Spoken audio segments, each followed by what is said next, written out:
Hello and welcome to GlugNet. My name is Stephen Ball and I am the president of GlugNet. Tonight we are pleased to welcome Michael Eaton, who will be speaking to us about leadership from individual contribution to being a leader.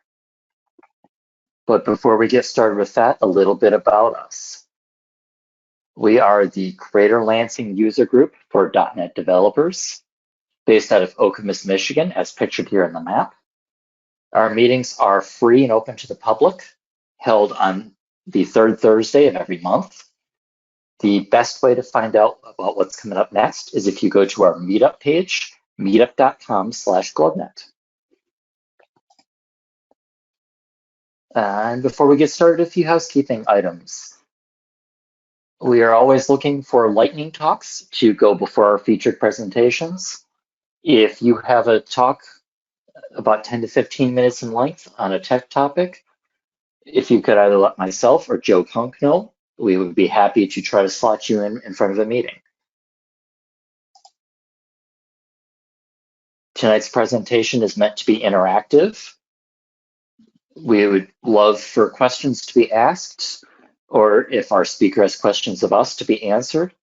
You can do that either through the chat in GoTo, or if you're uncomfortable speaking up or just unable to, or you could use the chat, or you can unmute and talk, that's fine as well. Otherwise, we just ask that you please stay muted so that everyone can enjoy the presentation.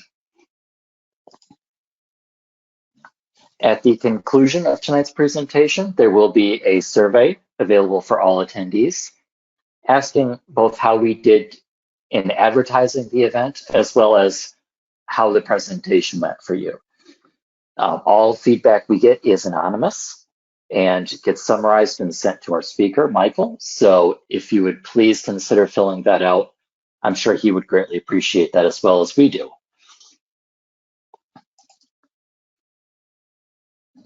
Would now like to take a moment and thank our sponsors for the evening. NAS Technologies, who is providing us this go-to session, and the .NET Foundation for their financial support of GlugNet.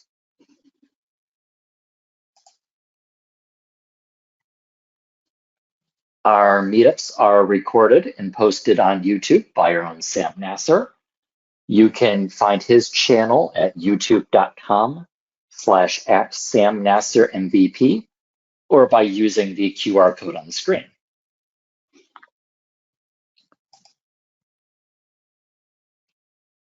Finally, a few other meetups that you might be interested in if you are interested in this one.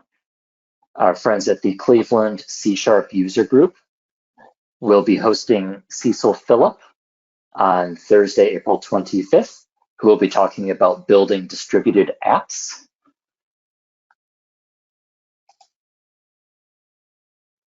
Our friends at the Greater Lansing area for SQL Server will be hosting Jeff Modin, talking about how to calculate linear regression in SQL Server. On Wednesday, April 24th, pardon me. And our friends at mi.net will be hosting Jim Reich, talking about the best practices for local developer environments on Wednesday, June 19th. One note on this one is in person only in the Southfield, Michigan area. So you'll want to be in the area for this one. All the rest of them are virtual though. And without further ado, it is time for our feature presentation. I feel like you guys missed an opportunity with that map. You should have had the hand with the finger pointing to Okemos somewhere in there. Definitely. The Kalamazoo Airport, which I love flying in and out of. It's been a long time since I've been in Michigan, but they have this great picture in the airport of this guy saying, "You're here." I'm down here in Ohio now, and people, they always just kind of roll their eyes when I pull out the hand map and say, "Yeah, it was from here or here."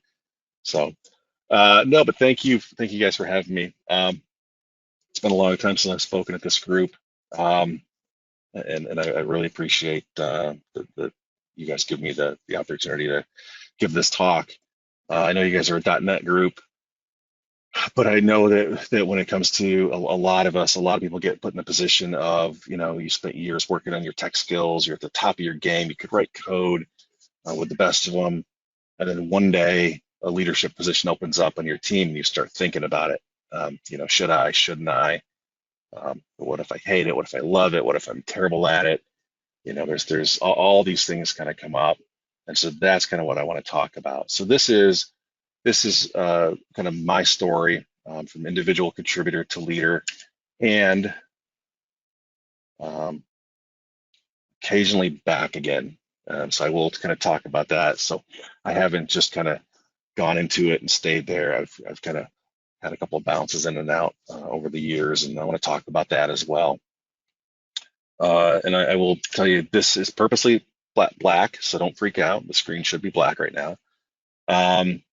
So I want to tell a little story. I want to start out with a story about my first official day as a team leader on a team. This was back in 2016. I had joined the team only 18 months earlier, but that was my first day as the team leader of this fantastic team that I had joined. The team was split kind of half remote, half on site, and so all the remotes were in town. The entire team was on site for planning, and it was like my first official day. And I started the morning with a discussion. Got the team together. We talked about trust and respect and how we should be supporting each other. We kind of started planning, and things were going well. And then I had to step out to join a meeting with my leader and his team, right? So I stepped out. I left our BA in charge of running the meeting, and within 15 minutes of me walking out the door in this planning meeting, I started receiving text messages from my team. And the first text read, "You need to run planning." The hour after discussion about helping each other and being respectful, I won't say the word that my BA used. No matter what I ask or do, he's just a jerk. Right? And the reason I will leave this team. And that was the first text that I got. And that was, like I said, about 15 minutes after I had left. So I'm in this other meeting with my leader and up here. So there were three of us, and I showed my phone to my leader, and we quickly said, "Okay, we're done with this one. Let's get back and figure this thing out." As I was walking over from the conference room where I was into where we started that morning, text messages continued from not just that person, but from others on my team. And I walked over, and really what happened over the next over the next day or two, but mostly that day, all of it had a huge impact on me as a leader and taught me lessons that I have not forgotten. And so that was my excuse me, that was my welcome to leadership. And so that kind of want to welcome you to my journey with that. A little bit about me while we're right here. I'm Michael Eaton. I've been a software dev for just about 30 years. I'm in my 29th year, so I could round up, but I'm just about 30 years mostly in the Microsoft world. I was independent for a number of years from 2001 to 2014. I worked for myself. I was independent. Had a lot of clients all over the U.S. And then in 2014, which we'll talk about here in a minute, I left that world and kind of have stayed there. I have not kind of gone back to that world of independence. But when we talk about leadership, the Merriam-Webster dictionary defines leadership as the act or an instance of leading, but I think when we think of leadership, I think people think different things, and I want to use words in a very purposeful manner here. I think words matter. I think many of us, if not all of us, this has been our experience with a boss. And I hesitate to use that word, and I'll tell you why in a little bit. But most of us have worked for someone who was what I call a traditional leader. And I struggle to use the word leader, but this is like a manager, someone who's telling you what to do, when to do it, how to do it, where to do it. You know, this is not someone who's trying to build solid relationships with their team. A lot of it is about kind of their power. They've collected their power, and that's what they're using their team as a tool to advance themselves, or you know, they just don't know any better. So by comparison, the servant leader is someone who shares power, puts the needs of others first, and helps people develop and perform as highly as possible, right? And I think that's kind of where I come from in this. In his book, Trust-Based Leadership, Micah Tor, a retired Marine Corps officer, says the leadership in its purest and noblest form is always associated with an individual choosing to be responsible for the successful accomplishment of an organization's mission and the welfare of its people and their personal and professional aspirations. He goes on to say, though, there's a huge difference between being in a leadership role and actually being a leader. I'm sure many of us have worked at organizations where there are people above us who they're in that role, but they aren't necessarily leaders. And so when I talk about leaders, their actions speak louder than any words they could say, right? They're leading by example. They're doing the right thing. And again, as I get further into this, we'll talk a little bit more about that. But I do want to kind of go here, and this is kind of my little train wrecky over the last few years, but I'll explain. So I started as a professional dev back in '95, and I want to point a couple things out here because it's important. And I had mentioned earlier, kind of before we started recording, that I'm going to make some changes to this talk, and one of them is to kind of flip the story on its head a little bit. So this is very much I started at point A and I ended up at point, Z, right? And the way I'm going to change it is I want to talk more about people who have influenced me. So I'll talk a little bit about that here, but but just be aware that's kind of how I'm taking this, is a kind of a sequenced view of kind of my journey through all of this. A couple things to point out. From 2001 to 2014, I was an independent consultant. I worked directly with my clients, mostly as a solo dev. There were times I stepped into teams, as you can see from the 2007 entry. And the funny thing is I actually wrote, after that project, I wrote 6 blog posts about that project, and honestly, all the mistakes I made, especially as a leader. Now, I didn't consider myself what I would call I compared leader me in 2007 to leader me now, drastically different. That was a position where I'm going to republish those 6 blog posts because they kind of fell off on my old website, but I'm going to republish them because I think there's still some value in them. But the point is that my real leadership journey really started in 2014. Now, if I go back a little bit, I was a kind of a what we called a project director at one company, and that was in 2000. That was a purely technical role. I couldn't hire, I couldn't fire, I didn't know how much people made, I couldn't give them bonuses, I couldn't do any of that, right? Then 2007, same kind of thing, more of a technical leadership role. I come to this company in 2014. I got tired of being independent. I got tired of the grind. I got tired of keeping the pipeline full, and I was just tired. So in 2014, I actually joined what was Quicken Loans, which is now Rocket Mortgage. I'm sure everyone's heard of them. So I joined there in 2014, and so that's kind of where this journey starts that I'm going to talk about today. So shortly after I started, my leader started talking to me about leadership.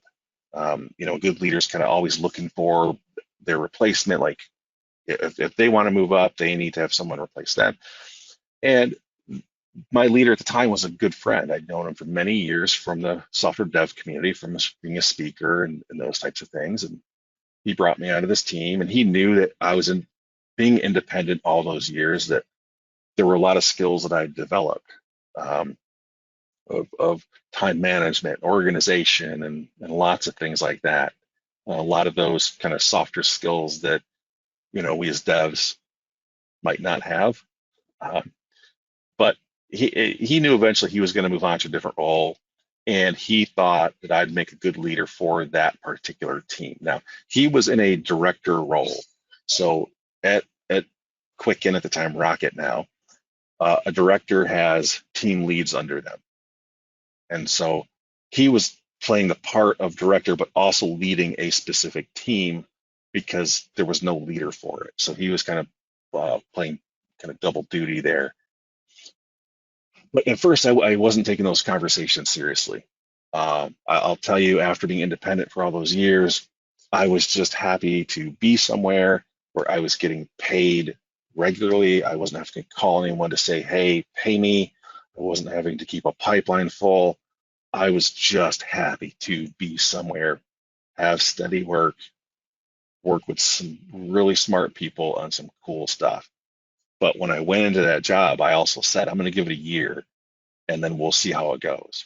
So I kind of took it a year at a time because back in my head, I'm like, I'll go back. I'll go back to being an indie. I just need a break, right? I was kind of burned out. So when he first started talking to me, I said no. And some of that just had to do, I needed to make it to that 1 year milestone. I needed to, I didn't want this um, extra mental baggage dragging me down. Um, and so, I said no initially. And at my 1 year anniversary, I kind of knew I was going to stick around, right? That first year was pretty great, working with a team of other senior developers, working on some really cool stuff. We were on what ended up being the developer experience team. So we built the libraries and services for the rest of the developers to use. The other developers in the company were our clients, our customers. So I couldn't tell you a thing about mortgages other than I've got one. So when I was there, all my experience was building these robust services that everyone else used, or these libraries, or things like that. So kind of once that year hit, I kind of knew, okay, I'm going to be here for a while, um, and I really love the team. So right around the time of my 1 year anniversary, all the remotes were in. My leader at the time too was remote. So when he would come in, the rest of the remotes would come in. And when the remotes got together, if you, and COVID's been different, right? So kind of pre-COVID, we had a bunch of remotes and we'd come in and then we'd work hard during the day. And then once the evening hit, kind of all bets were off and we just hung out and had fun. But right about that time, that 1 year anniversary, I'm not having drinks with my leader and a common friend who did not work there. In fact, some of you may know Jay Harris. Um, Jay Harris, he was there. We were all hanging out, and we're in this bar, and I'm kind of between the two of them. And at some point during that conversation between the two, uh, Jay looks at my leader and says, "Hey, so when is Mike going to be a leader?" Which I didn't know where that came from. It's not like I don't know. Uh, and so I was mortified. I'm like, oh, I can't believe he just said that. Um, and my leader, all he said, he looked at me and said, it's up to him. So at that point, I started to seriously consider it. We started to talk about it a little bit more, kind of which direction I wanted to go, because there are some places um, where you can pull off being a leader and still be able to write code, right? This was going to be a little bit different, and I'll talk about some of that. But so I had to make this decision, developer, leader. I started to seriously consider it. It wasn't a simple choice because big picture, just because he asked me, that wasn't enough. Just because he thought I would do a good job, that wasn't enough. I needed more. So I spent a lot of time thinking about it. I made pro con lists. I talked to other leaders. I talked to friends. I talked to family. Because for me, the why is really important. And if you've never read Simon Sinek's Start with Why, it's a fantastic book. And this was one that was, again, it's coming up with that why you're doing something. Um, I knew taking the role wasn't going to be easy. There were lots of risks involved. Um, and I also had fear. Like, what if I took the role and I hated it? What if I took it and I sucked at it? What if I took it and my team hated me? What if I took it and I hated me? So there were all these fears going through my head of, look, coding I could do that. I spent a lot of years kind of cultivating those skills. I knew I could do it. Um, this was just just a different ball game completely. Um, a great book is, I think it's right here. A great book is called "Will It Make the Boat Go Faster" by Ben Hunt Davis. And this is a fantastic book about the British men's rowing team and their quest for gold. Anyway, one of the quotes from this book that always kind of stuck out to me is, research suggests that we tend to regret what we haven't done much more than what we have done, even if we screwed up in doing it. So that was kind of top of mind.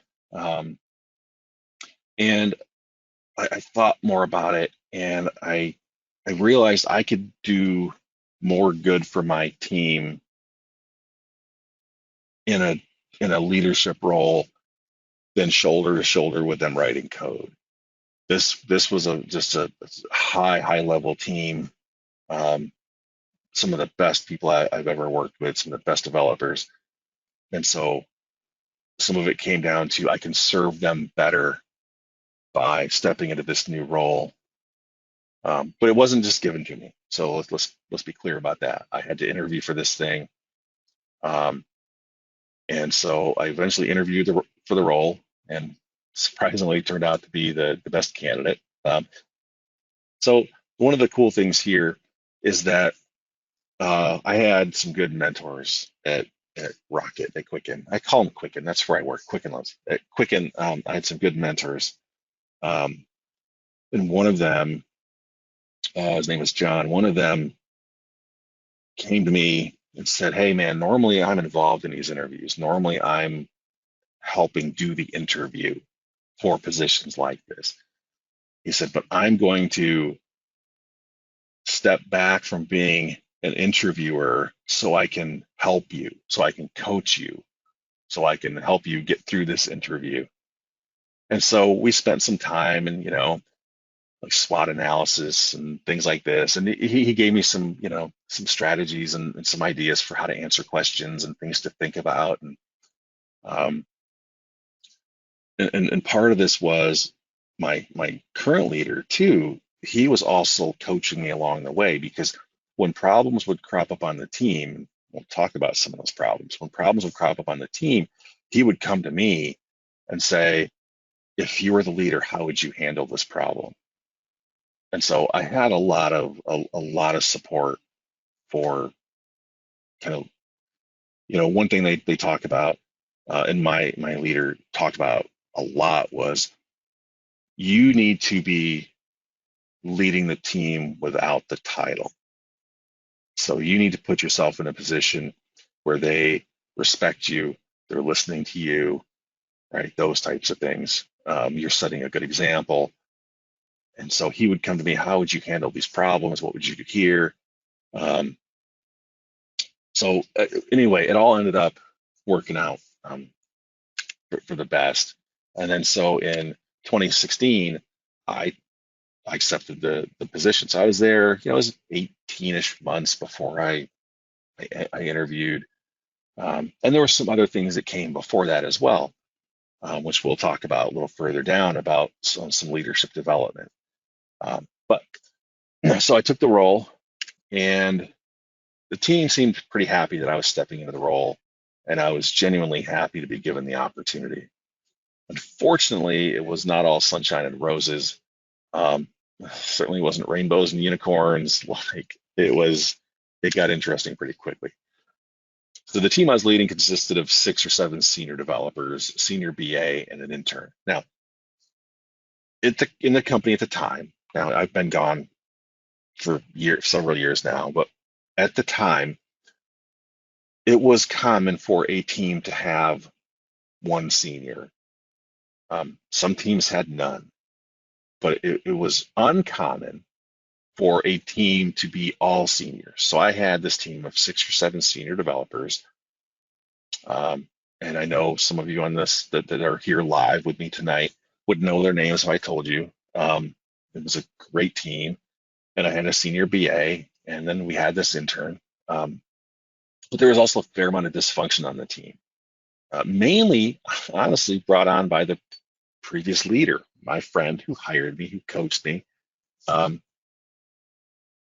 And so many issues had festered over the months. And even though he had come to me, how would you deal with this? Right? I wasn't the one dealing with it leading up to this. So he was behind the scenes still dealing with some of these issues. And I think he was out of ideas. But there was some dysfunction on the team.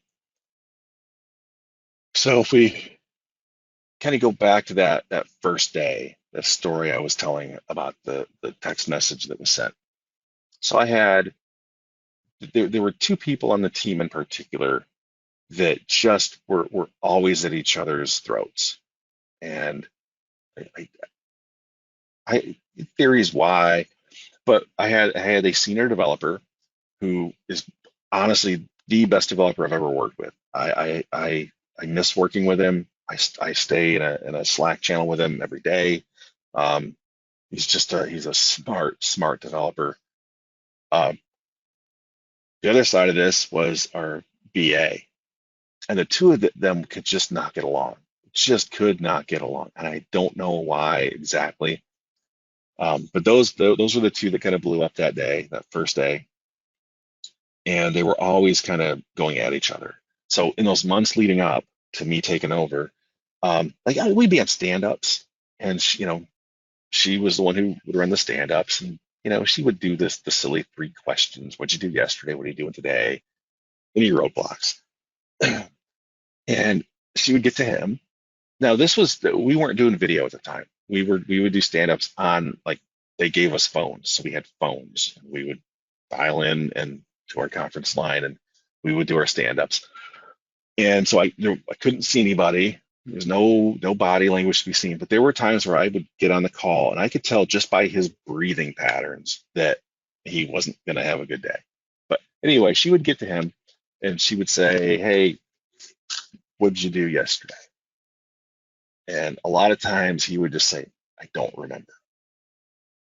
And you could just tell that he was doing it to kind of poke a little bit. And then she would get upset. "What do you mean you don't remember?"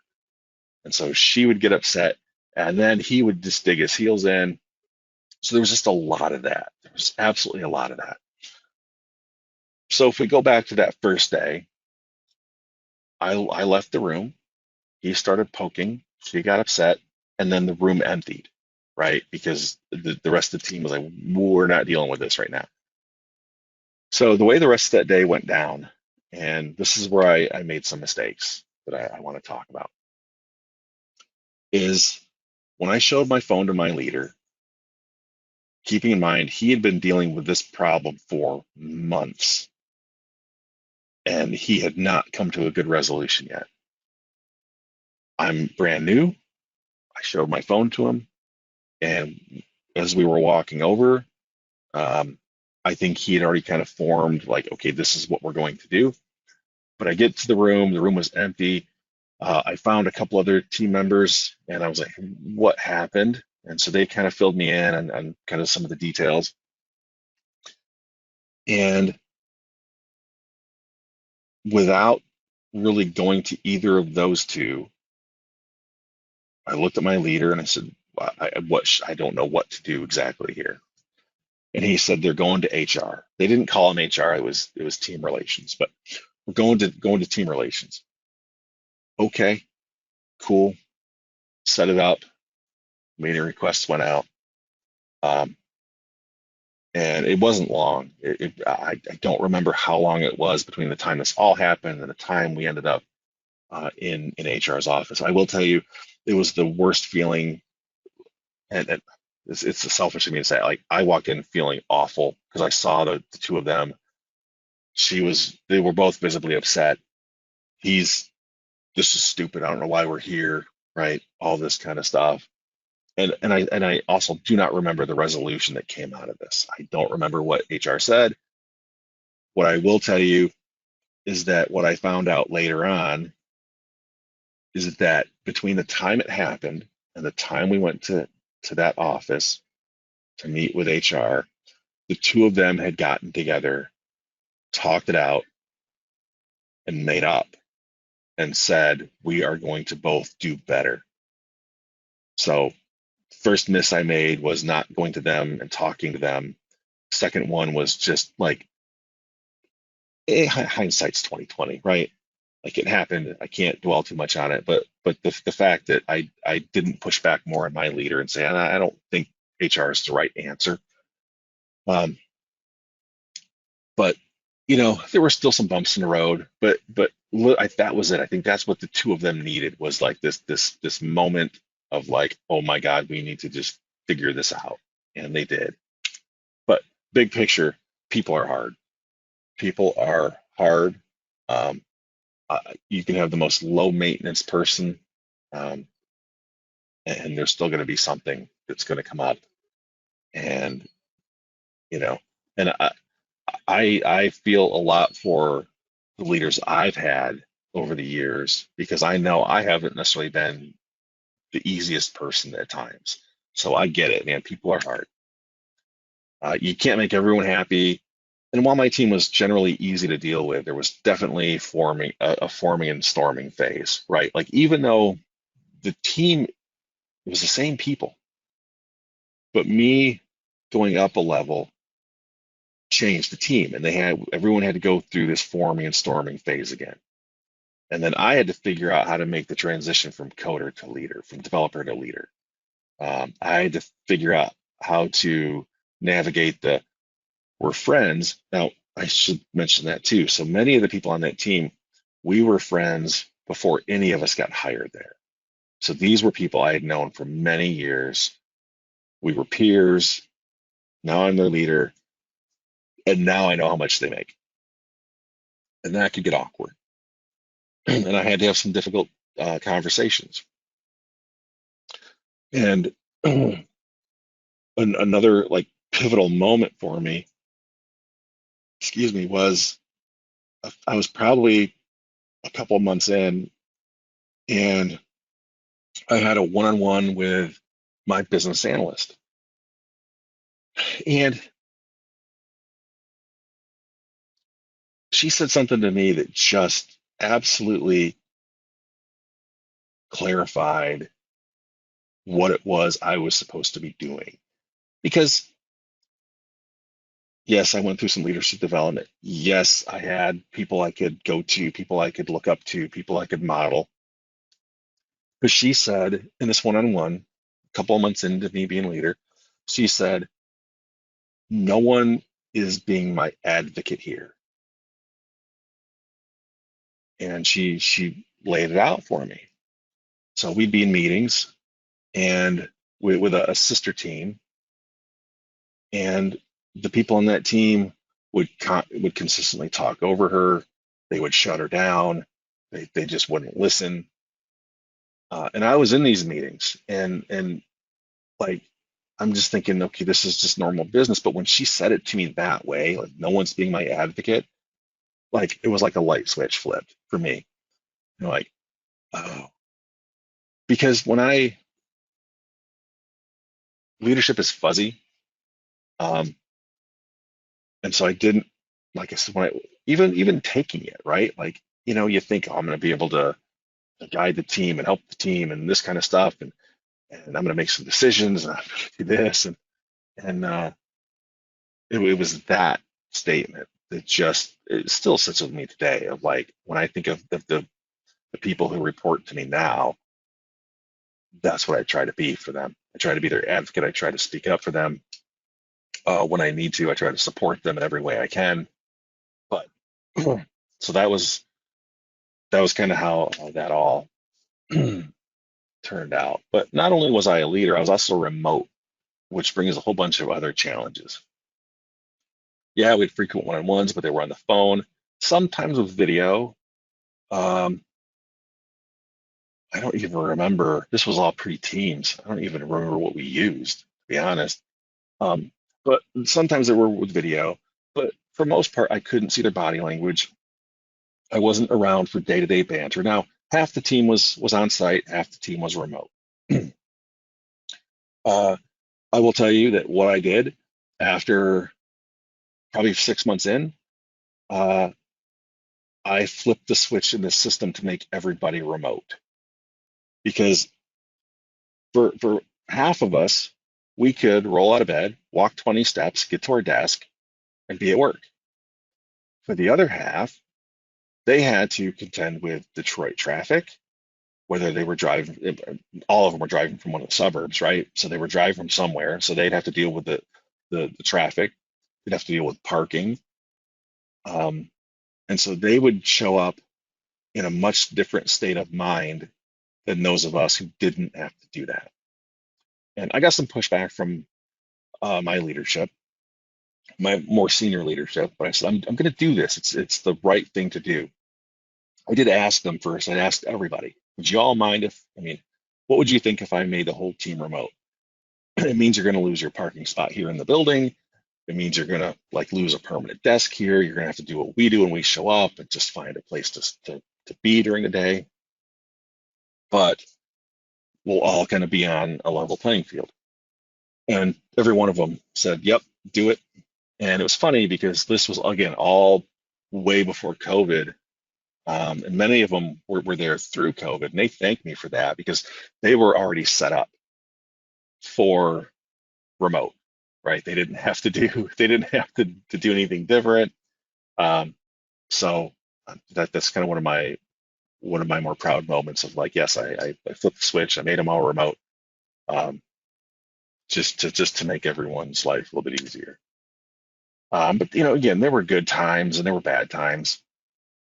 Did again, people are hard, and there's things that you can't be prepared for, um, like just like day-to-day stuff. Like I would have a one-on-one, let's say, with someone, and they may have just given me the best news ever.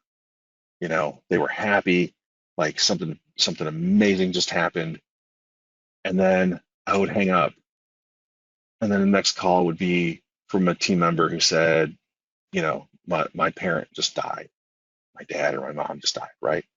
And it's like I wasn't, uh, I'm terrible at that stuff.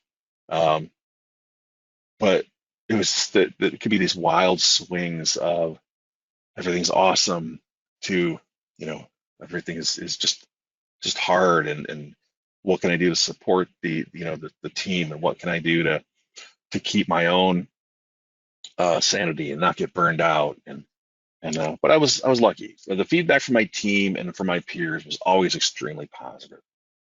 The company would send out a survey to all team members a couple times a year, asking about leadership and everything, and it was definitely on an upward trend. In one survey, I even had 100% team participation, which was not the norm at the company. And actually, I had a specific team relations specialist assigned to my team, and she said that I had some of the highest scores she'd ever seen. Now, could it be the team was just blowing smoke? Maybe. I don't think so. Um, I feel like I always did right by them and they did right by me. Um, but I had a lot of things to do. My schedule changed from a lot of coding to now my days were driven out of Outlook and chat and meetings, and many days were solid meetings with very little of what I would call doing. And this is where I struggled. I remember when I first, it might have even been before I even interviewed for that position, I remember asking, like, how am I going to be measured? What's the measure of success for me in a team lead role? And I remember my leader at the time said, the morale of your team. I thought, okay, that's awesome. Um, and then I remember early on, a VP that I kind of one level up from me said that he envisioned me being able to code about 40% of the time. And that never happened. Like there was just so much to do, so many things going on. And again, so I'm sure some of you can appreciate this. I could get up as a developer and I could code all day and I could code into the night and I was good. This I would get done at the end of the day at 5 o'clock and I was wiped out. I was more tired than I'd ever been. I'm an introvert, so people tend to draw my energy out. Um, and so I would be done at the end of the day and I would just be exhausted. And it's like I can't function. Like I'm just done. And so that kind of went on. Now, I was lucky in that that company invested a lot of time and money into its leaders. From the start, even aspiring leaders had a path. Uh, in fact, in the months leading up to my interview for the leadership role, I started taking courses on leadership. They had what was called the journey. Kind of cheesy, I know, but the kind of level one of the journey was you can't lead others if you can't lead yourself, right? And so it focused on time management, SMART goals, and how to write emails, and how to leave a good voicemail. Um, but then when I became a leader, I was immediately enrolled in, I think it was like an 8 month course where I was randomly grouped up with other new leaders. Um, I think I think my team, I think there were five of us, and I think there was probably five teams of five. So there were that many people that were new leaders that were going through this, and I was grouped up with people I didn't know. It was a big IT was big, so I'd never met any of them before. And in the first 2 minutes we had to come up with a team name. In the next 2 minutes we had to come up with a touchdown dance. It was dumb. Uh, I don't have a problem getting up in front of groups at all, but asking me to do something like a touchdown dance in front of people, like I just seems weird and silly to me. But over the course of the 8 months, we had classes on leadership, emotional intelligence, diversity, and more. We had assignments. There was a competition among all the teams. Uh, in the end, it was a fantastic experience. Um, and then, so that was for people who were leaders who had the role. They also had a similar, I don't know if it was still 8 months, but a similar thing where aspiring leaders could go through like a same kind of thing. So not just that kind of that step one of like the emails and the time management stuff. Aspiring leaders could also go through a version of what I did, which was fantastic. And then one of the things I did too when I first started as the leader on the team is I signed up for a leadership coach. Um, it was one of those things I knew I was going to have gaps. I knew I needed some help for sure. I didn't know everything. Didn't have all the answers. Um, and so I again they had I think they don't have it anymore, but they had essentially a department of leadership coaches. And so I went over one day for my first appointment and I said, "Hey, I'm interested." And the guy, I don't remember his name. I know my coach's name, but this guy who I talked to initially, he said, "Okay, you've got a couple choices. You can sign up. You can have me as your coach." And this was a kind of a big teddy bear dude. He's like, "That's what it's going to be." So I'm kind of a hippie. He said, "I'm going to be a big teddy bear. It's going to be kind of soft and fuzzy. Or, or you can pick Martin, who's a former Marine Corps drill instructor." And I'm like, "Yeah, I'll take him." So he taught me what coaching is really about. If I didn't show up with something to talk about, uh, yeah, I tried to make sure to show up with something every week because he was very strict, very regimented, um, looked like what you would expect um, of a Marine Corps drill instructor. But I got a lot of value out of it. He helped me through a couple of things, which I thought was really good.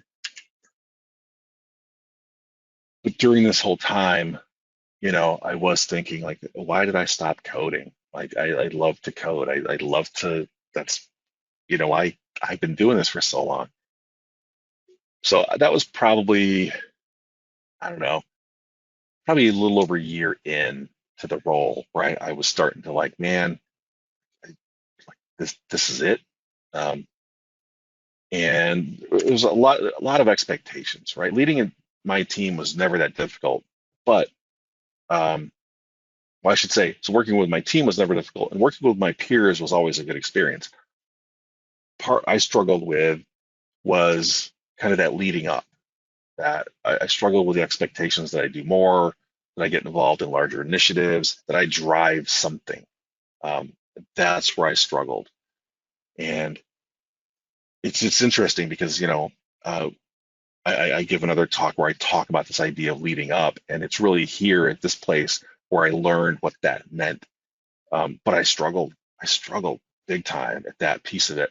So I kind of I put a lot of expectations on myself on top of the already high expectations of just being a leader in this particular group. Um, Started out in the Center of Excellence, then it became Enterprise Services, and then we eventually turned into developer experience. So a lot of expectations just from a technical standpoint of what the team could do. But then for me, there were a lot of expectations that I piled on my own.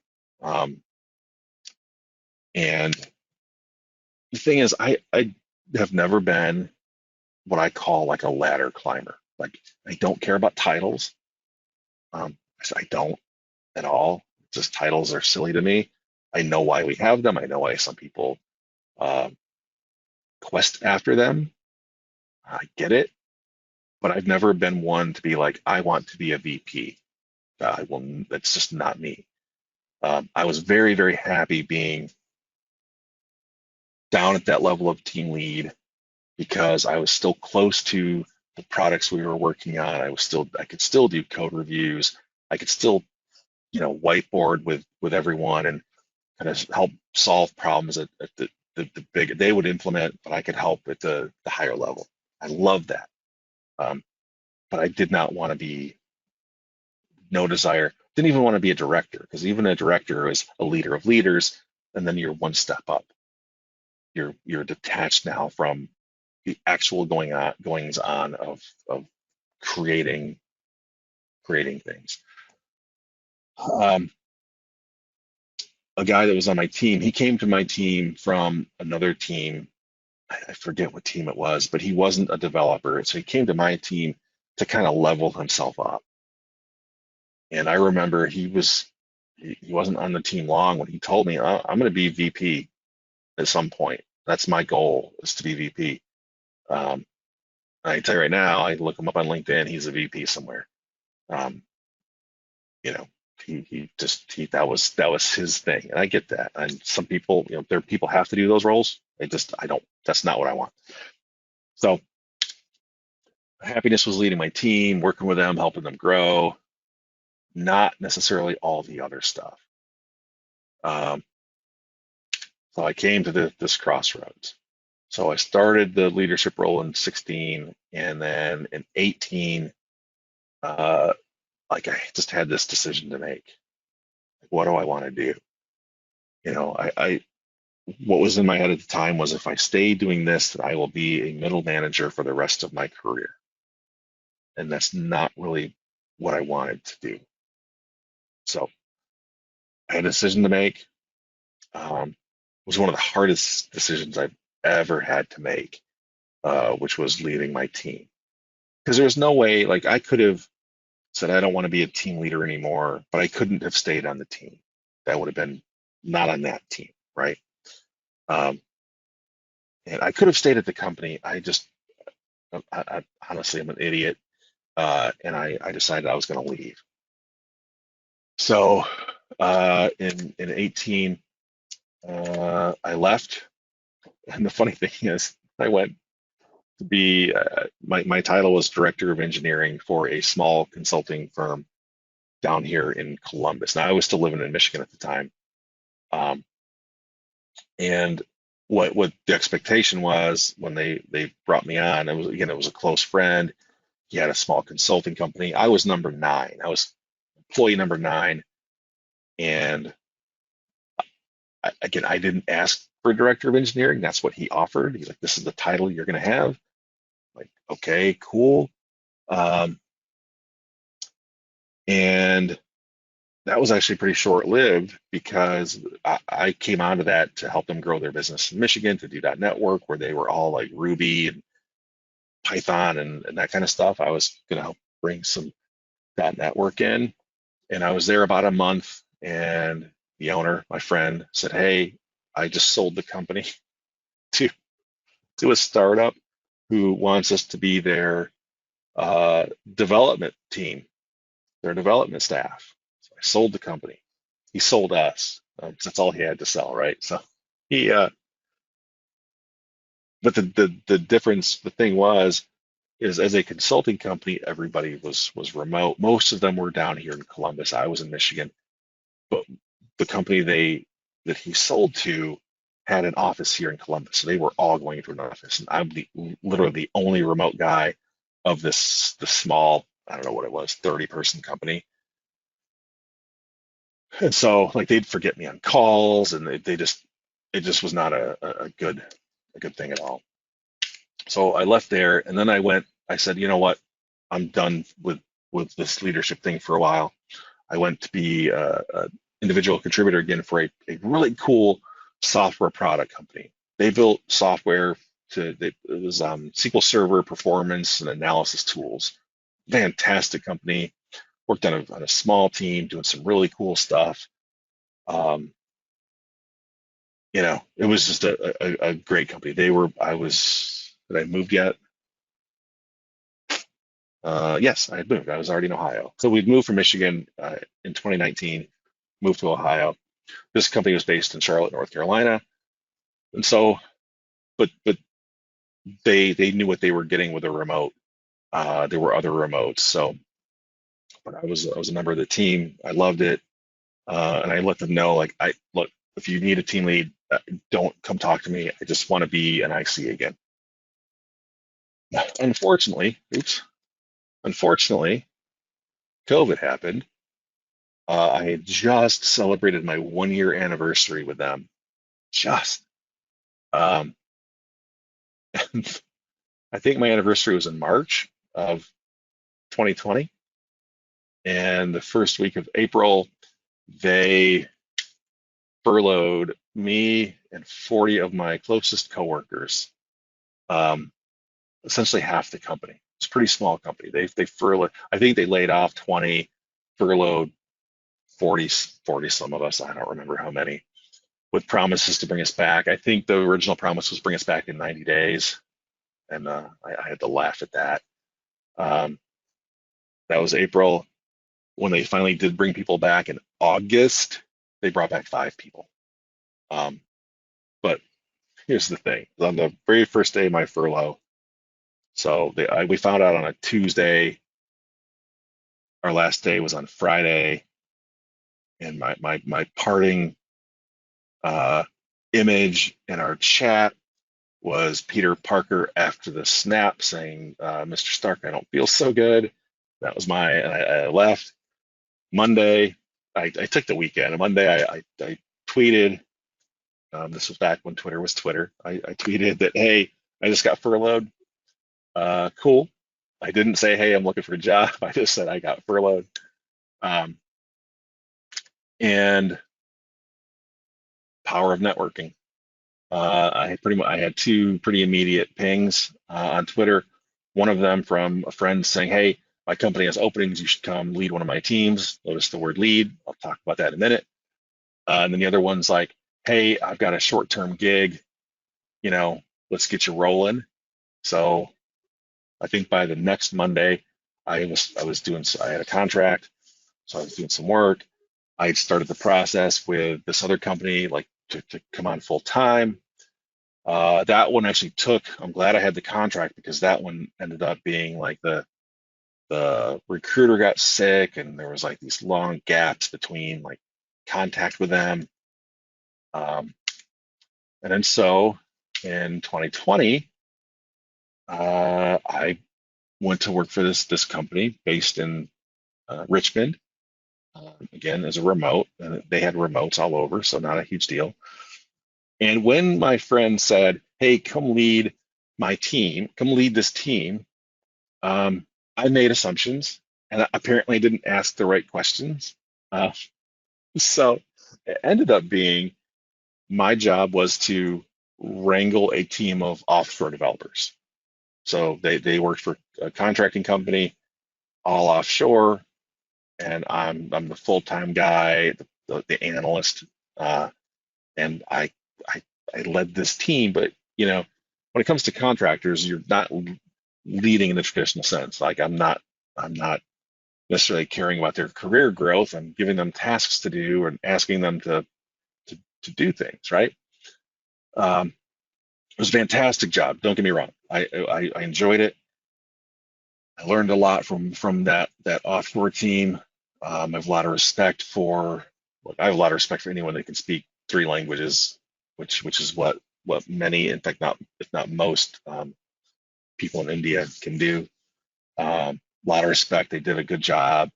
We had a decent overlap in the morning to where I could talk to them. Uh, so that was good. But they had no. They had this company, and I'll tell you who it is in a second. They had years before made the shift to outsource slash offshore 99% of their technology work. So people like me who were technologists, who were developers, like there were none. I probably there were four, five, maybe people kind of my skill set, my that kind of thing. Everything else was offshore. And so I wasn't supposed to write code. I was supposed to have them do it all. I broke the rules. I still wrote code. I wrote a bunch of cool APIs and did some Cosmos work and learned to hate Salesforce and yeah, a lot of stuff like that. But so there was some leadership in there, but it was different. Now the problem with this particular company is it was I just described them as big tobacco. Um, They're the parent company of Philip Morris. So I tell people when you go into a gas station, the company I worked for was like three-fourths of that space behind the cashier. That was what my company produced. Now I'm not a user of those products, never have been. Um, Hard for me to like if we're just talking the technical issues, cool. But I was on a lot of calls with how can we sell more product? And that's where I started to get like this unsettled feeling of like I don't know about this.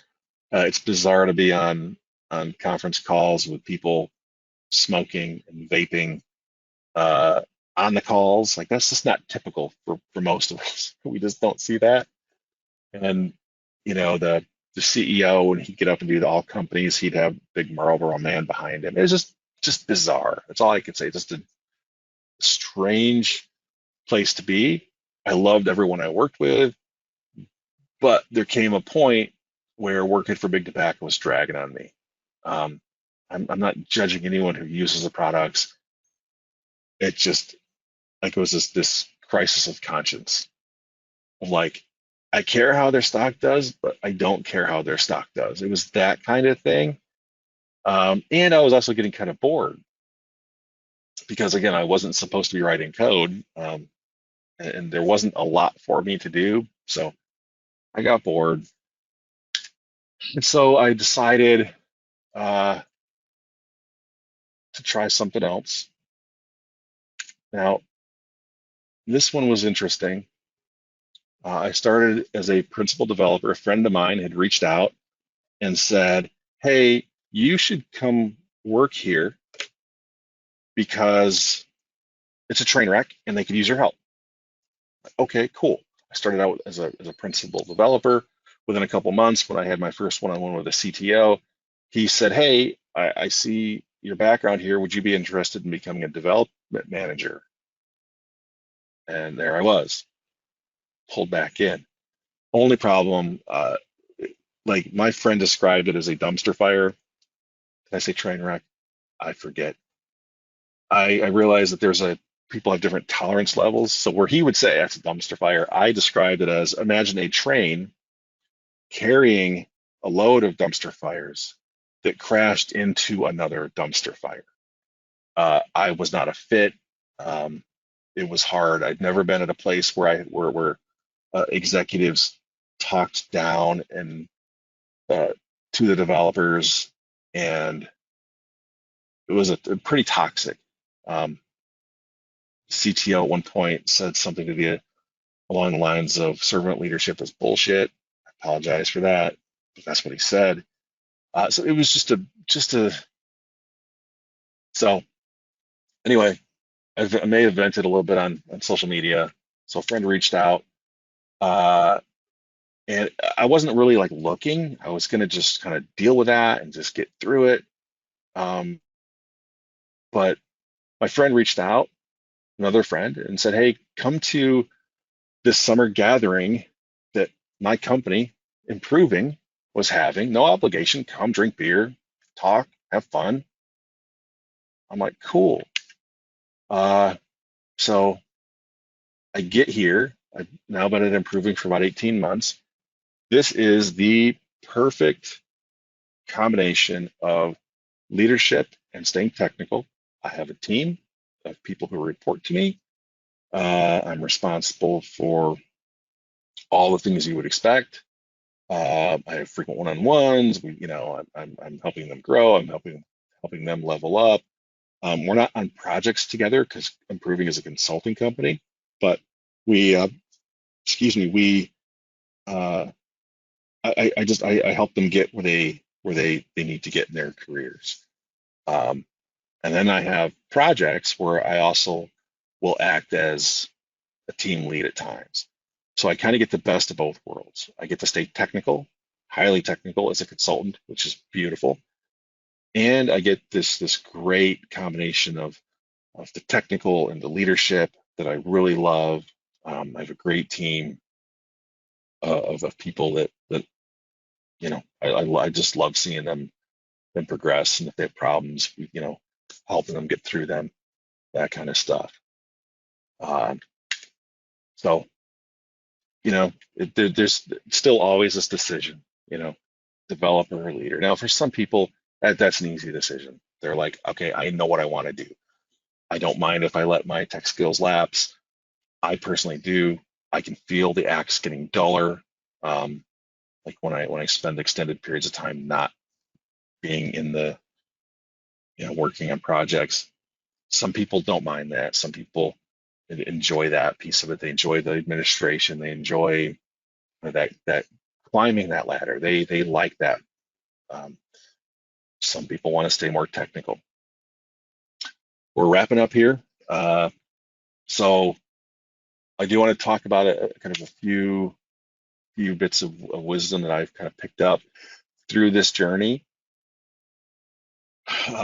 especially over the last few years. Um, I'd learned some things early on, kind of earlier in my career about leadership and what makes a good leader, and I've had a lot of good models over the years. Um, but it really has been kind of since that 2016 timeframe where I think it all kind of came together.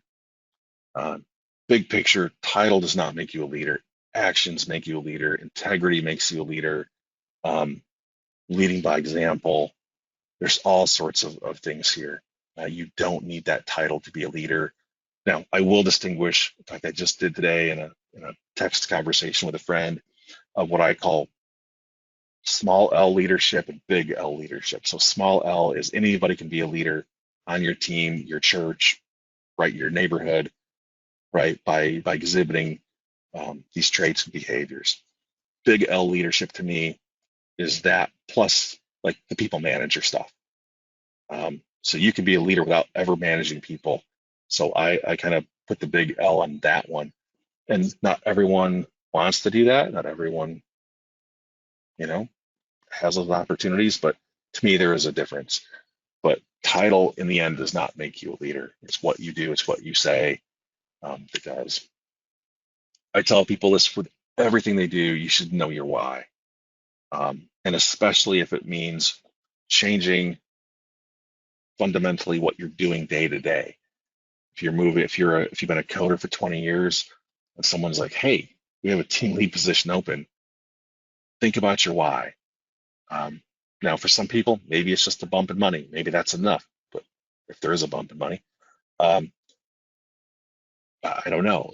Everyone has their own motivations. Everyone has their own reasons for doing stuff. But I tell people, know what your why is. Like be able to verbalize it. For me, it was about service. It was about how I could help the team in other ways than writing code. Emotional intelligence is hugely, hugely important. Um, I've spent a lot of time um, working on emotional intelligence, whether that's, like I've taken the assessment and, oh, hey, there's weak spots, did the strategies that were called for, improved it, but it is important. In fact, I think some of the stats, and I know 80% of all stats are made up on the spot, but the stats say that EQ is far more important. Um, it's like 60% of the way, right, of being successful in your job if you have high emotional intelligence. And this is a big one. And this I could flip this to be more positive instead of losing your ego. We should all have a healthy ego. It should never drift into arrogance. Um, More to the point, everyone should be humble, show some humility, especially when it comes to leadership. Um, to me, I always said all the successes belong to the team, all the failures belong to me. Um, I just I'm always there in support of them. It's not about me. I'm not trying to build my kingdom. So I think that's important too. Finding a mentor is just huge, and having those mentors back when I was at Quicken, having those people there, and I have some here, right? I did. It's not like I just had them there. I have mentors here too at Improving. I've had them every step of the way. Someone I can go to and talk about problems, and ask questions, and how can I get better, and what can I do, and those types of things. But find that person. I think your team will appreciate it. I think your coworkers will appreciate it. And you should always be seeking feedback. I was lucky when I was there, they would send out surveys, but I would also send out my own and essentially like, how am I doing? But I think it's important that we don't just assume that we're crushing something, that we seek that feedback. And it's easy to say, but people say feedback is a gift. The other thing about feedback is you don't necessarily have to act on the feedback, but it's nice. It's good to have it, right? In the end, that feedback, if for the most part is someone else's opinion, take it, listen to it, incorporate it. Maybe not, maybe depends on what it is, but seek it. And to me, it really does come down to it's important that you own your mistakes. Um, I have apologized to my teams over the years for sure, um, for various things. I've made bad decisions.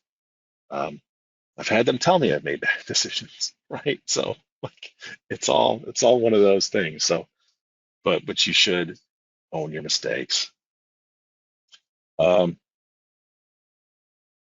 just the last couple of slides are more about kind of where I work and my contact info.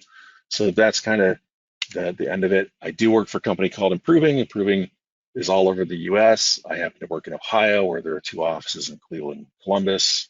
It's a great company. Uh, check us out. Um, I'm extremely happy here. It's a great group of people. I'm working with smart people and cool things. But we do training. We do normal IT consulting, software dev, we kind of do the whole thing. It's a great company. And of course, here's my contact info. Reach me at any of those places. More than happy to answer questions about this talk or other things. Um, and that's it. I appreciate the time tonight. Um, Anyone here with me live have any questions? Yeah, in particular, I found your decision point there between being a leader versus being a developer interesting because I personally have struggled with that. Uh, Partially because I want to advance my career, but I still love to code. So, I wonder if you could maybe, I don't know how to put this, like what was your mindset when you were looking at that decision point and some of the pros and cons that you thought about there?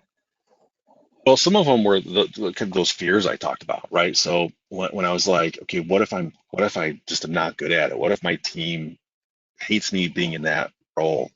But there were other things, right? It's like, so as a developer, it's kind of easy to measure what you do, right? Pull requests or commits, whatever, right? Features delivered.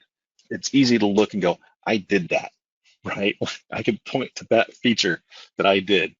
Um, with leadership, it's just different, and I really had to think about that of like, when he said, oh, you'd be measured by your team's morale.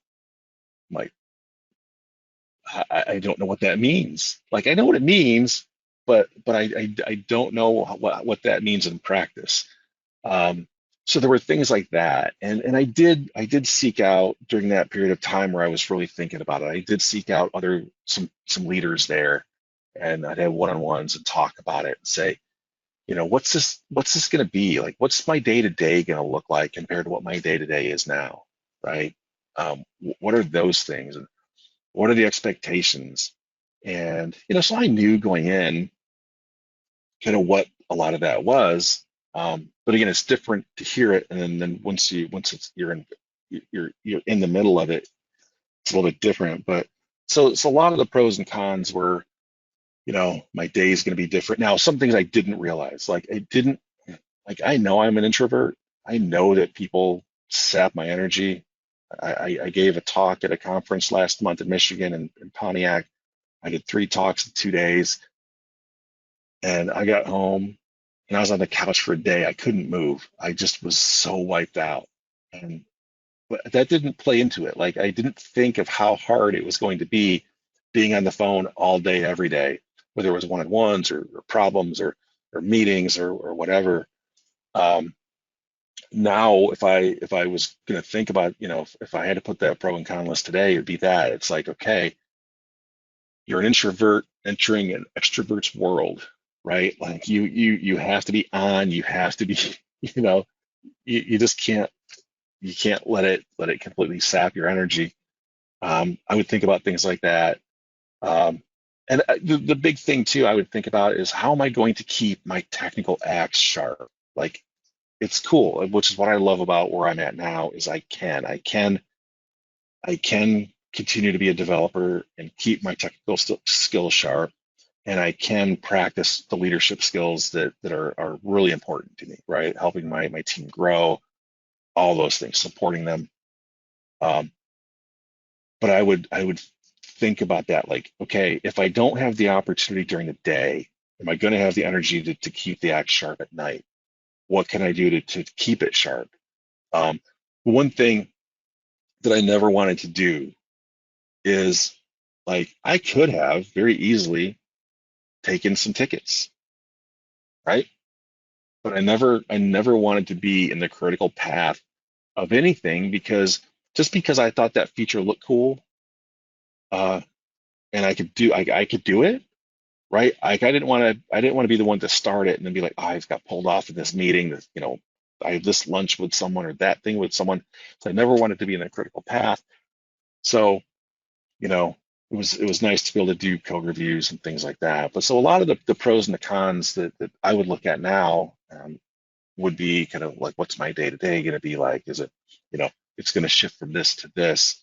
Um, I'm going to have to, dealing with people's personal problems. I go back to 2000 when I was a technical leader, not a people manager. And I had a guy come up to me, only a few years younger than I was, right? He comes up and he dumps some personal problem on me, and what was I in 2028? I was not prepared for someone's personal problems. So again, in the list of pros and cons, like I'll have to deal with personal problems. I'll have to deal with these hard things that people come to me with, whether it's divorce or death or births or whatever, right? There's going to be these hard things versus I can just be heads down. I can write code, So I don't know if that really answered it, but there's a lot that I think if I could go back to 2016, and those are more questions I would ask myself. Um, I made some assumptions going into it. Yeah, sure, I'll be able to code. And then when I couldn't, I had no plan for how I was going to scratch that itch. Um, and even at my Yeah, other one. So when I took the one at the one right before where I'm at now, right before improving, um, I started out as a principal where I was going to be technical. I was going to be in the code. I was going to be helping guide a couple of teams. And the move to dev manager moved me up out of the trenches. And I actually had a scrum master tell me when I said, "Hey, can you invite me to your stand up?" And the scrum master literally told me, "No, because really you're just HR anyway." And I was like, that hurt. But, so there I didn't have the opportunity to even be close to any of the actual work because apparently my only job there was to, I don't know, be HR or something. It was strange. yeah, no, that definitely helps answer the question. And some things that I had thought about as well. I see some of my colleagues spend much of their day on the phone just talking about stuff, and I think, I couldn't do that. I want to be able to still get in there and write the code with having some leadership. And so, but like you say, it kind of goes back to the know your why. And to me, that's kind of my why, I guess. But that's very interesting to hear from another perspective. Thank you.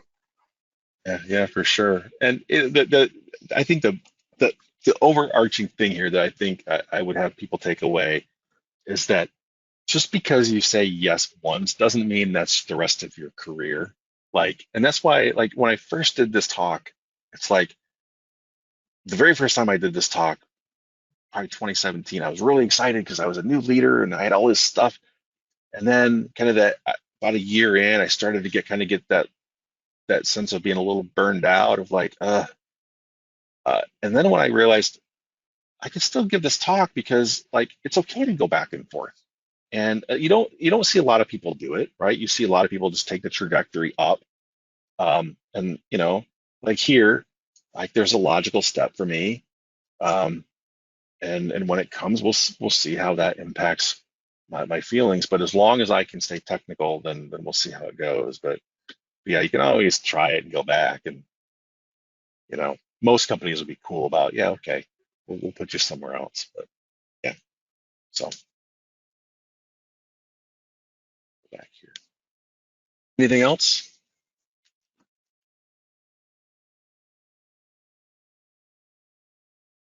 Awesome. Well, like I said, I do appreciate the time today to talk about this. Uh, I like this topic. I like talking about leadership. I think it's important that people think about it. A lot of companies, there's no choice, right? You're just kind of like on the path, you know. And if you get stuck at a level, your next logical step at that company could be leader, and some people don't want that. So I like to give people my story and let them know there are options and how to think about it and that kind of stuff. But yeah, good time. Thank you. Thank you very much, Michael. I did paste the link in the chat for all the attendees still with us. That is the presentation eval survey. If you would please fill that out, we would greatly appreciate that. I will also send that out via email if you happen to miss it or for the folks who had to drop off early. So they'll have that as well. And I'll leave that open for about 24 hours, Michael, and then I'll get you the summary of those results. Okay, very good. All right. Well, thank you very much, everybody, and have a great rest of your day.